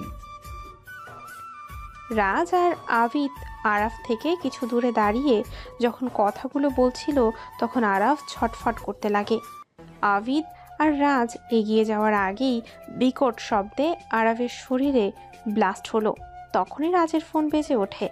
রাজ ফোন বের করে দেখতে পায় নোন নাম্বার। হ্যালো। জেনে গেছিস সবকিছু তুই? প্রাণ ভিক্ষার জন্য কল দিয়েছিস? এই নিশো চৌধুরী প্রাণ ভিক্ষা চাবে তোর কাছে? তোর মৃত্যু হবে আমার হাতে এটা বলার জন্যই তোকে কল দিয়েছি। আসছি আমি। সেটা তো সময়ই বলে দিবে কার মৃত্যু কার হাতে হবে। সময় তো আমার হাতেই থাকবে। আয়। রাজ ফোন রেখে আবিদকে নিয়ে বের হয়ে আসে। তার গাড়িতে করে হাসপাতালের দিকে চলা শুরু করলো। তখনই রাজের ফোন বেজে ওঠে। রাজ ফোন রিসিভ করে ফোনের ওপাশ থেকে কিছু কথা শুনতে পায় এবং আবিদকে বলে গাড়ি বাসার দিকে নেওয়ার জন্য। রাজ বাসায় গিয়ে দেখতে পায় তার মা, বাবা, ঈশিতা দাঁড়িয়ে আছেন বাইরে। রাজ সামনে গিয়ে বলে, কি হলো, হঠাৎ করে তাড়াতাড়ি আসতে বললে যে? তোমরা বাইরে দাঁড়িয়ে আছো কেন? কি হয়েছে? আন্টি কান্না করছে? রাজ, শান্ত হ তুই। এত উত্তেজিত হয়ে যাচ্ছিস কেন? আরে বলবে তো কি হয়েছে। জয়, জয় ঠিক আছে তো? জয়ের কিছু হয়নি, জয় ঠিক আছে। এবং কি? কি হয়েছে? তোমরা দাঁড়িয়ে আছো, আন্টি কান্না করছে আবার হাসছে। ও জয়ের জ্ঞান ফিরেছে, ডাক্তাররা দেখছে একটু পরেই বের হবে। বলো কি মা? কি? জয়ের জ্ঞান ফিরেছে? আল্লাহ, সবই তোমার দোয়া। সবাই বাইরে দাঁড়িয়ে অপেক্ষা করতে লাগলো ডাক্তার এর বের হওয়ার। কিছু সময় পর জয় ডাক্তারদের সাথে কথা বলতে বলতে বের হয়ে আসে। জয়কে দেখে জয়ের মা নীলা বেগম এগিয়ে গেলেন। ঈশিতা ও তার ভাইয়ের কাছে এগিয়ে যায়। জয় তার মা আর বোনের সাথে কথা বলে, সবার সাথে কথা বলে নিল। রাতের বেলায় জয়, আবিদ আর রাজ বসেছিল। তখনই জয় বলে, তোদের আমার কিছু বলার আছে। কি বলবি বল। আমার এই অবস্থা কে করেছে তোরা জানিস? হ্যাঁ জানি। কেন করেছে এটা জানিস? হ্যাঁ, নিশু চৌধুরীর সাথে ঝামেলা হয়েছিল তাই। এটা তোদের কে বলেছে? আরাব বলছে। তুই চিন্তা করিস না জয়, আমি নিশুর দিকটা দেখছি। আরাব তোদের সত্যিটা বলেনি? কি মানে? এদিকে আদিত্য নিশো চৌধুরীকে কল দিয়ে বলে জয়ের কোমা থেকে বের হয়ে আসার কথা। তখন নিশো চৌধুরী বলে, ওইদিকের কি খবর? ভাই সব কিছু এসে গেছে, এখন শুধু গাড়িতে লোড করার পালা। আজকের ভিতরে সবকিছু তাড়াতাড়ি লোড করতে বল। কেন ভাই? আরে মাথা মোটা, ওই মন্ত্রী আমাদের এই কাজের ব্যাপারে সবকিছু জানে। ও কিছু করার আগে আমাকে ওইগুলো ওর ঠিকানায় পৌঁছে দিতে হবে। কিন্তু ভাই এত তাড়াতাড়ি কি করে? শোন, পারবি তো? হ্যাঁ ভাই পারবো। এইদিকে সাগর সব কিছু ঘাটাঘাটি করে কিছু ইনফরমেশন নিয়ে তার রুমে যায় এবং বলে, স্যার, আমি এই রাজের ফাইল নিয়ে কাজ করতে চাই। মার্ক পিটার প্রথমে সাগরকে অনুমতি না দিলে পরবর্তীতে অনুমতি দিয়ে দিলেন। সাগর সেখান থেকে বের হয়ে চলে যায় একটা টেলিফোন বুথে এবং তার জ্যাকেট থেকে একটা কাগজ বের করে কল দিল সেই নাম্বারে। কিছু সময় কথা বলার পর সাগর ফোনটা রেখে দিয়ে চলে যায়। এদিকে জয় রাজ আর আবিদকে বলছে, তোরা যা জানিস সেটা সত্যি হলেও এর পেছনে রয়েছে অনেক বড় রহস্য। রহস্য মানে? নিশো চৌধুরী একজন মানুষরূপী অমানুষ। সে মাফিয়াদের সাথে মিলে আমাদের দেশের সকল ইনফরমেশন এবং আর্মস বাইরে পাচার করে দিচ্ছে এবং তাকে সাহায্য করছে আমাদের মন্ত্রিসভার কিছু মন্ত্রীগণ। হোয়াট বলিস কি তুই? হ্যাঁ, আমি যা বলছি সত্যি বলছি। একটু ক্লিয়ার করে বলবি জয়, কি বলছিস তুই? আবিদ, মনে পড়ে তোর? কিছুদিন আগে আমাদের সেনাবাহিনীর একটা টিম জঙ্গিদের আস্তানা ঘিরে ফেলে এবং প্রচুর গোলাগুলির এক পর্যায়ে সবার পিস্তল একসাথে কাজ করা বন্ধ করে দেয় এবং ফলস্বরূপ জঙ্গিদের হাতে তাদের মৃত্যু হয়। হ্যাঁ মনে আছে, আর সেটা নিয়ে সারা দেশে তো অনেক সমালোচনা হলো। এটা এখানেই সীমাবদ্ধ ছিল না, আরও ব্যাপকভাবে বৃদ্ধি পায়। আমি সেদিন আইনমন্ত্রীর বাসভবনে তার সাথে আলাপকালে ঈশিতা আমায় ফোন দিয়ে বলেছিল কিসের জানি রিপোর্ট দেখাবে। ঈশিতার সাথে কথা বলা শেষে আমি ফোনটা টেবিলে রেখে দিই, আর কিছু সময় পর সেখানে কিছু লোক আসে শরীফ মজুমদারের সাথে দেখা করতে। সেদিন আমি ফোনটা সেখানে ভুলবশত রেখে আসি। গাড়িতে কিছু দূর আসার পর যখন আমার ফোনটা পাচ্ছিলাম না, তখন মনে হয় আমি ফোনটা শরীফের বাসায় ফেলে এসেছি। তারপর ফোনটা নিয়ে আসলি তুই আর বললি ঈশিতা লাইনে আছে। আমি হ্যালো হ্যালো বলছি, কিন্তু ওপাশ থেকে ঈশিতার কোনো সাড়া পাচ্ছিলাম না। হ্যাঁ মনে আছে। তার কিছুদিন পর আমি ফোনে কাজ করছিলাম, তখনই আমি রেকর্ডিংটা শুনতে পাই। তারপর আমি শরীফকে সব কিছু শোনালে সে আমায়ও টাকার লোভ দেখায়, কিন্তু আমি তার সে অফার রিজেক্ট করে দিই এবং বলি আমি সামনের মন্ত্রিসভায় আমি এই ব্যাপারে প্রধানমন্ত্রীর সাথে কথা বলবো। আর তারপর এই রোগটা সামনে নিয়ে আসে আরব, যাতে ওই সমালোচনা থেমে যায়। এবং যাতে কোনো তদন্ত না হয়। হ্যাঁ, রেকর্ডিংটা কি আছে তোর ফোনে? সেদিন রাতে ওরা আমার ফোন কেড়ে নিয়ে ভেঙে ফেলেছে। শরীফ মজুমদার, মজুমদার সাহেব আপনার সাথে দেখা করতে হবে আমার। তুই দেখা করে কি করবি? ওটা তোর না জানলেও হবে। আবিদ চল। আমি আসি। তুই বাসায় রেস্ট নে, খবরদার একা একা বাসা থেকে বের হবি না। রাজ আর আবিদ চলে যায়। পরের দিন দুপুরে রাজ তার রুমে ঘুমিয়েছিল। তখনই রাজ বুঝতে পারে কেউ তাকে জড়িয়ে ধরে আছে। রাজ ঘুম ঘুম কণ্ঠে চোখ খুলে ঈশিতাকে দেখতে পায়। রাজ তাড়াতাড়ি করে লাফ দিয়ে ওঠে।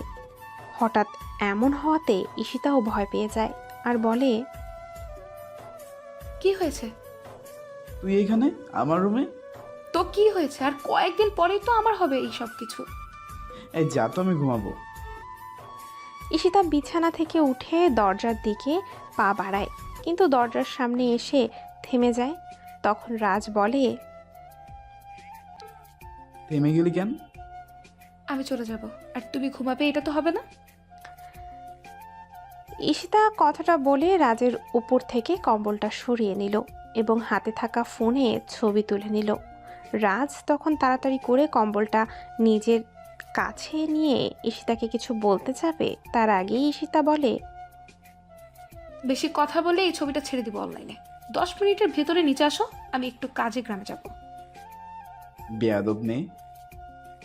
এদিকে নিশু চৌধুরী চিৎকার করছে, কারণ তার প্রায় 100 কোটি টাকার আর্মস ও কিছু ইনফরমেশন কারা যেন তার লোককে মেরে নিয়ে গেছে। নিশু চৌধুরী চিৎকার করে বলছে, আমি জানি এর পিছনে জয়, তুই আর তোর বন্ধু আছিস। আমি আসছি আমার সব কিছু ফেরত নিতে। হ্যালো আদিত্য, আমার লোকদের বাইরে আসতে বল। আর বাংলাদেশে যত মাফিয়া আছে তাদের বল আজকে আসার জন্য। আমি আজকে ওদের রক্ত দিয়ে গোসল করতে চাই। নিশু চৌধুরী ফোন রেখে দিয়ে তার অফিস থেকে বের হয়ে নিজের প্রাইভেট জেটে উঠে পড়ে। এদিকে সাগর বাংলাদেশ এয়ারপোর্টে পৌঁছে তার সকল ফর্মালিটিস শেষ করে বের হচ্ছিল। তখন শুনতে পায় কিছুক্ষণ পর টপ বিজনেসম্যান নিশু চৌধুরী আসছে। সাগর তার ফোন বের করে কল দিল। ভাই। হ্যালো ভাই, সাগর বলছি। আপনি কি বাংলাদেশে আসছেন? হ্যাঁ আসছি, 2 হারামির বাচ্চাকে শেষ করার জন্য। ভাই, আমি বাংলাদেশে আছি। কি, তুই বাংলাদেশে? হ্যাঁ ভাই। গুড। শোন, আদিত্যর সাথে যোগাযোগ করে আমার বাংলাতে চলে আয়। আচ্ছা ভাই। রাজ কিছু সময় পর রেডি হয়ে নিচে আসে এবং দেখতে পায় জয়, আবিদ, রাজের মা বাবার সাথে কথা বলছে আর ঈশিতা তাদের পাশে বসা। কিরে, এত সময় লাগে তোর? না, এই তো। তোমাদের আমার কিছু দেখানোর আছে। রাজ বসতে গিয়েও বসলো না। রাজ ঈশিতার দিকে তাকায়, তখন সবাই ঈশিতার দিকে তাকায়। তখন ঈশিতা বলে, কি হলো, দেখবো নাকি? কি দেখাবি? কি রে, কিসের কথা বলছিস? ঈশিতা আর রাজ চোখের ইশারায় কথা বলা শুরু করলো। কি হলো মিস্টার রাজ, বলবো কি? বেয়াদব নেই। আচ্ছা তাহলে বলছি আমি। এই না না, প্লিজ। তাহলে নাস্তা শেষ করে আমার সাথে চলো। রাজ চেয়ার টেনে বসে পড়ে। তখন ঈশিতা বলে, আরে তোমরা সেই কখন থেকে কি নিয়ে কথা বলছো বুঝতে পারছি না, তাই তোমাদের থামানোর জন্য এই কথা বললাম। ভাই, আমায় একবার একটু কাজে শহরে বাড়ি যাব। ও হ্যাঁ রাজ, তুই ঈশিতাকে নিয়ে যা। আঙ্কেল আন্টি আর মাও আমায় বাসায় রাখতে বলছে, তাই তুই ঈশিতাকে নিয়ে যা। কোথায় যাব? একটা গ্রামে যাব আমাদের কিছু কাজে। আচ্ছা। সন্ধ্যার আগেই ফিরে আসিস তোরা। খাওয়া দাওয়া শেষ করে রাজ ঈশিতাকে নিয়ে বাসা থেকে বের হয়ে গেল। কিছু দূর যাওয়ার পর রাজ বলে, কোথায় যাবি? অনন্তপুর গ্রাম। সেটা তো এখান থেকে 40 কিলোমিটার দূরে। আমি জানি। ওই গ্রামে কি কাজ তোর? এই, আমাকে তুমি তুই করে বলছো কেন? তো কি বলবো? তুমি করে বলবে। আচ্ছা, এই গ্রামে কি কাজ তোর? আবার? আরে অনেক দিনের অভ্যাস, সময় লাগবে তো। ওই গ্রামে আমার বান্ধবী ইতুর বাড়ি, আর আজকে ইতুর গায়ে হলুদ। তার মানে আমরা বিয়ে বাড়িতে যাচ্ছি? হ্যাঁ। আগে বললেই হতো, তাহলে আরেকটু সেজে গুজে আসতাম। বিয়ে বাড়িতে কত মেয়েরা আসবে বলতো? আচ্ছা তো তোমার সুন্দর কোনো বান্ধবী আসে? না মানে আসবে? না মানে যাকে দেখলে। আমার সুন্দরী বান্ধবী মানে? আমি কি সুন্দর না? না সুন্দর, কিন্তু আমার তো স্লিম ফিট মেয়ে পছন্দ। কিন্তু তুমি তো মোটা, তারপরও। কি? আমি মোটা? আমি স্লিম না? তবে রে। দুজনে এরকম খুনসুটি করতে করতে অন্তরপুর গ্রামে পৌঁছে যায়। ইতুকে দেখে ঈশিতা গাড়ি থেকে নেমে যায়, আর রাজ গাড়ি এক পাশে পার্ক করে ঈশিতার পাশে এসে দাঁড়ায়। ইতু রাজের পা থেকে মাথা পর্যন্ত একবার ভালো করে পর্যবেক্ষণ করে নিল। তখন ঈশিতা ইতুকে বলে, ইতু, এই হলো রাজ। এই তাহলে আমাদের দুলাভাই? হুম। তা দুলাভাই, মুখটা কালো কেন আপনার? ঈশিতা কি আপনাকে? আরে শালিকা, তোমার বিয়ে হয়ে যাচ্ছে, তাই তো আমার মন খারাপ। আমার এরকম একটা সুন্দর স্মার্ট শালিকা আছে, আমি তো জানতামই না। আর জানলাম কবে? তার গায়ে হলুদের দিন। এটা কোনো কথা? এর আগে জানলে কি হতো দুলাভাই? এর বেশি ঢং করবে না। ইতু রাজ আর ঈশিতাকে নিয়ে ভেতরে চলে যায়। রাতে ইতুর গায়ে হলুদ ভালো করেই শেষ হয়ে যায়। পরের দিন দুপুরের দিকে সবাই বিয়ের জন্য রেডি হচ্ছিল। তখনই রাজের ফোনে একটা ফোন আসে। রাজ ফোনটা রিসিভ করতেই শুনতে পায়, কিরে, বিয়ে খাওয়া তোর শেষ হয়নি? আরে বিয়েতে যাওয়ার আগে আমার কথা তোর মনে নেই? কে? নিশো চৌধুরী বলছি। তুই? হ্যাঁ আমি। তোদের বাসায় গিয়েছিলাম কিন্তু পাইনি তোকে। তারপর গিয়ে জানতে পারলাম তুই একটা বিয়েতে গিয়েছিস। বাসায় গিয়েছিলি মানে? মা বাবা যা। আহা, এত চিন্তা করিস না, আমি বলছি। তোর বাবা মা জয়সহ সবে আমার পায়ের সামনে পড়ে আছে। শেষবারের মতো দেখতে চাইলে আয়, আমার বাংলো বাড়িতে আয়। যদি কারো কিছু হয় তাহলে আমি কিন্তু তোকে ছাড়বো না বলে দিলাম। ওমা, আমার খুব ভয় করছে, আমাকে মারিস না তুই। শালা, চলে যায় আমার দেওয়া ঠিকানায়। রাজ ফোনটা কান থেকে সরিয়ে যেই পেছনে ঘুরল, তখনই ঈশিতাকে পেছনে দাঁড়িয়ে থাকতে দেখতে পায়। রাজ কোনো কথা না বলেই গাড়িতে গিয়ে বসে। ঈশিতা যখন গাড়িতে বসতে যাবে তখন রাজ বলে, কোথায় যাবি তুমি? তুমি কোথায় যাবে? আমি কিছু কাজে আছি, 1 ঘন্টার মাঝেই ফিরে আসবো। তাহলে আমি আসছি তোমার সাথে। তুমি কি পাগল? তুমি এখানে কেন এসেছো? ইতুর বিয়ের জন্য তো তুমি আমার সাথে গিয়েই করবে। তুমি বরং এখানে থাকো, এবং আর আমি তো আছি 1 ঘন্টা পর। হ্যাঁ, দুলাভাই তো ঠিকই বলছে। চল ঈশিতা, আর দুলাভাই তাড়াতাড়ি চলে এসো। হুম। রাজ গাড়ি চালিয়ে যায় নিশোর দেওয়া ঠিকানায়। নিশো, আদিত্য ও সাগর বসে কথা বলছিল, আর জয়দের সবাইকে বেঁধে রাখা হয়েছে। তখনই বাংলো গেট ভেঙে রাজ গাড়ি নিয়ে ভেতরে প্রবেশ করে। বিকট শব্দ শুনে সবাই গেটের দিকে তাকায়, আর রাজ গাড়ি থেকে নেমে জয়দের বাধা অবস্থায় দেখতে পেয়ে তাদের দিকে এগিয়ে যায়। তখনই নিশোর লোকরা এগিয়ে আসে। এদিকে সাগর বলছে, ভাই ও এখানে? হ্যাঁ, ও এসেছে তার বন্ধু ও পরিবারের সবাইকে বাঁচাতে। এ একাই পারবে কি? তুই পাগল নাকি? দেখছিস না আমার লোক সংখ্যা কত, আর ও একা। সেটা অবশ্য ঠিক, কিন্তু ভাই এই তো দেখছি আপনার লোকদের মেরেই চলেছি। দাঁড়িয়ে দাঁড়িয়ে কি দেখছিস? মার হারামজাদাকে। নিশোর কথা শুনে নিশোর সমস্ত লোকরা এগিয়ে যায় রাজকে মারার জন্য। নিশো, সাগর ও আদিত্য দাঁড়িয়ে দাঁড়িয়ে হাসছিল। তখনই সাগরের ফোন বেজে ওঠে। সাগর ফোন বের করে দেখতে পায় ইন্টারপোল হেডকোয়ার্টার থেকে কল এসেছে। সাগর এক পাশে গিয়ে ফোন রিসিভ করে বলে, হ্যালো। ওপাশ থেকে কিছু কথা বলে। সাগর কথাগুলো শুনে বলে ওঠে, কি? তাহলে তাড়াতাড়ি করে ছবিটা আমার ফোনে পাঠিয়ে দাও। সাগর ফোনে কথা বলা শেষ করে পুনরায় নিশো চৌধুরীর পাশে দাঁড়ায়। কিছু সময় পর তার ফোনেই মেসেজ আসে। সাগর হাসতে হাসতে মেসেজটা ওপেন করতেই তার মুখটা থেকে হাসি হাওয়া হয়ে যায়। সাগরের শরীর থেকে ঘামের বিন্দু বিন্দু ঝরতে লাগলো। তখনই সাগর নিশো চৌধুরীর সামনে গিয়ে বলে, ভাই জানার মায়া থাকলে ওদের সবাইকে ছেড়ে দেন। কেন? ভাই আপনি জানেন না আপনি কি করছেন এবং এর পরিণাম কি হবে আপনার সাথেই। তুই কি সব বলছিস? তোর মাথা ঠিক আছে? আমার মাথা পুরো ঠিক আছে, কিন্তু আমি যা বলবো সেটা শুনে আপনার মাথা ঠিক থাকবে না। এদিকে রাজ যখন সবাইকে মারছিল তখনই একটা গুলি রাজের পেটে এসে লাগে এবং রাজ পেটে হাত দিয়ে বসে পড়ে। রাজের গুলি লেগেছে দেখে সবাই রাজ বলে চিৎকার দিয়ে ওঠে।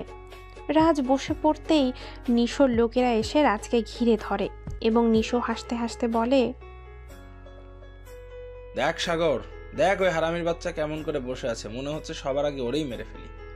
ও হ্যাঁ, তুই জানি কি বলবি বলছিলি। ভাই এখনো সময় আছে, সবাইকে ছেড়ে দিয়ে আপনি এখান থেকে পালিয়ে যান। তুই কি বলছিস? আমি পালিয়ে যাব? এই নিশো চৌধুরী পালাবে? এদের সবাইকে মেরে তারপর আমি যাব। এ আদিত্য, শেষ করে দে সবাইকে। সবার আগে জয়কে শেষ কর। ও হচ্ছে আমার বিজনেসের একমাত্র পথের কাঁটা। আদিত্য যান না, আমি তোর ভালোর জন্য বলছি। এদের কারোর শরীরে একটি আঘাত করিস না, তা না হলে তোরা শেষ হয়ে যাবি।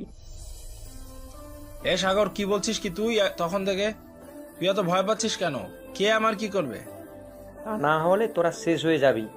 যার নাম শুনলে সকল মাফিয়াদের প্যান্ট ভিজে যায়, যার নামে সবাই ভয়ে থরথর করে কাঁপে, যার সামান্য একটা ইশারাই একটা দেশে লালবাতি জ্বলে ওঠে, যার নাম শুনলে ও আজরাইল ভয়ে কাঁপে, যাকে দেখতে মানুষ মনে হলেও আস্ত একটা হিংস্র হায়না।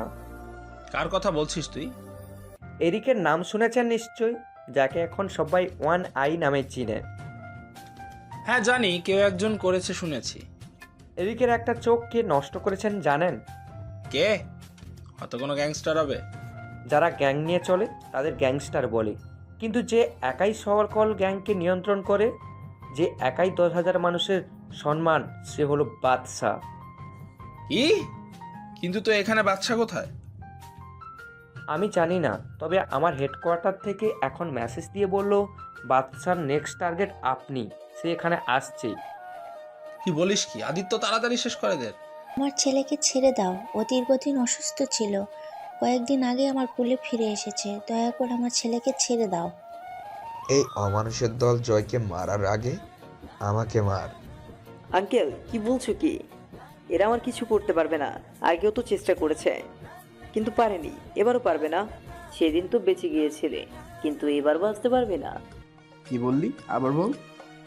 বলেছি সেদিন তো বেঁচে গিয়েছিলে, কিন্তু এবার বাঁচতে পারবে না। হিংস্র হায়নার আড়ালে মানুষ কত কিছু করে, কিন্তু কিন্তু কি? এদিকে সাগরের ফোনে আরেকটা মেসেজ আসে। সাগর ফোনটা বের করে একটা ছবি দেখতে পায়। সাগর ছবিটা দেখে একবার সামনে আর একবার ফোনের দিকে তাকাতে লাগলো। এইদিকে আদিত্য খান রাজের সামনে গিয়ে রাজের মুখ চেপে ধরে বলে ওঠে, কিন্তু কি বল? আদিত্য, সময় নেই, তাড়াতাড়ি শেষ করে দে। সময় তো আমাদের হাতে এমনিই নেই, কারণ যে আসার সে এসে গেছে। মানে সাগর তার ফোনটা এগিয়ে দিল নিশো চৌধুরীর দিকে। নিশো চৌধুরী ফোনের স্ক্রিনের ছবিটা দেখে সামনে তাকায়। তখনই দেখতে পায় আদিত্য মাটিতে পড়ে আছে এবং আদিত্যের মাথা থেকে রক্ত পড়ছে। তখন সাগর তার ফোন হাতে নিয়ে বলে, আমি আগেই বলেছিলাম, কিন্তু আমার কথা শুনলেন না। এবার আর কিচ্ছু করার নেই, আমি গেলাম। সাগর কথাটা বলে সেখান থেকে চলে যায়। নিশো সাগরের যাওয়ার দিকে কিছুক্ষণ তাকিয়ে থেকে সামনে তাকাতেই দেখতে পায় রাজ দাঁড়িয়ে আছে। নিশো কিছু বলতে যাবে তার আগেই রাজ নিশোর নাক বরাবর ঘুষি মারে। নিশো মাটিতে পড়ে যায়। রাজ তার পেছন থেকে পিস্তল বের করে গুলি করতে যাবে, তখনই জয় এসে বলে, রাজ, এই হারামিকে মারিস না, এর মৃত্যু আমি ঠিক করে রেখেছি, এখন একে পুলিশের হাতে তুলে দে। শালা বেঁচে গেলি আমার হাত থেকে। এই আবিদ, ওরে নিয়ে যাও। আরে তোর তো গুলি লেগেছে, হাসপাতালে চল। আরে আমি ঠিক আছি ঈশিতা, ওখানে এখন যেতে হবে আমার। তুই পাগল? এই অবস্থায় গাড়ি চালাবি তুই?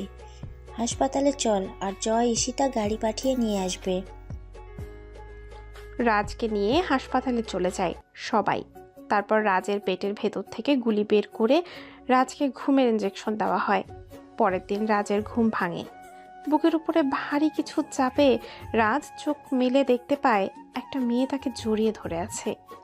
রাজ বুঝে যায় এটা ঈশিতা। তখন রাজ ঈশিতার মাথায় হাত বুলায়। ঈশিতা মাথা তুলে দেখে রাজ তাকিয়ে আছে। কেমন লাগছে? ভালো।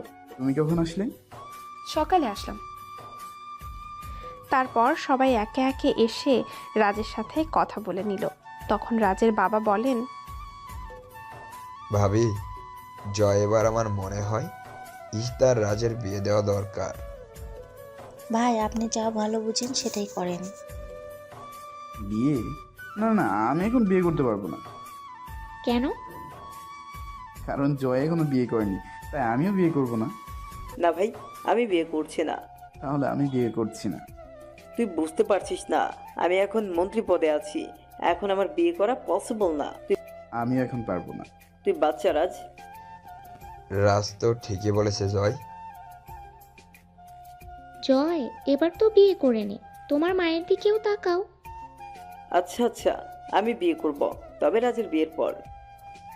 তাহলে এই মাসের 30 তারিখে রাজ আর ঈশিতার বিয়ে। 2 দিন পর রাজ আর ঈশিতা শপিং করার জন্য একটা শপিং মলে যায়। এদিকে কেউ একজন আড়াল থেকে রাজ আর ঈশিতার ছবি তুলে নিল। আর সাগর বিমানে ওঠার আগে কিছু ছবি একটা নাম্বারে পাঠিয়ে দিয়ে কল দিয়ে কাউকে বলছে, Your victim is now in Bangladesh. I have sent the picture. See and send my money. Have a good day. ছবিগুলো দেখে অ্যারিকের মুখে হাসি ফুটে ওঠে। অ্যারিক তার পাশের ড্রয়ার থেকে ফোন বের করে কাউকে কল দিয়ে কিছু কথা বলে নেয়। এইদিকে রাজ আর ঈশিতা শপিং শেষ করে গাড়িতে এসে বসে। তখন রাজের ফোনে একটা মেসেজ আসে। রাজ মেসেজটা দেখে গাড়ি থেকে নেমে চারপাশে তাকায়, কিন্তু কাউকেই দেখতে পায় না। তখন ঈশিতা বলে, কি হলো? কি দেখো? না। চলো। হ্যাঁ। কি হলো? চলো। রাজ আর ঈশিতা বাসায় চলে আসে এবং সবার সাথে কথা বলে আড্ডা দিয়ে তাদের দিন চলছে এভাবেই। আর কিছুদিন পরেই তাদের বিয়ে। তাই তো দুজনে বিয়ের জন্য প্রস্তুতি নেওয়া শুরু করলো। To be unfold in next session. Loading.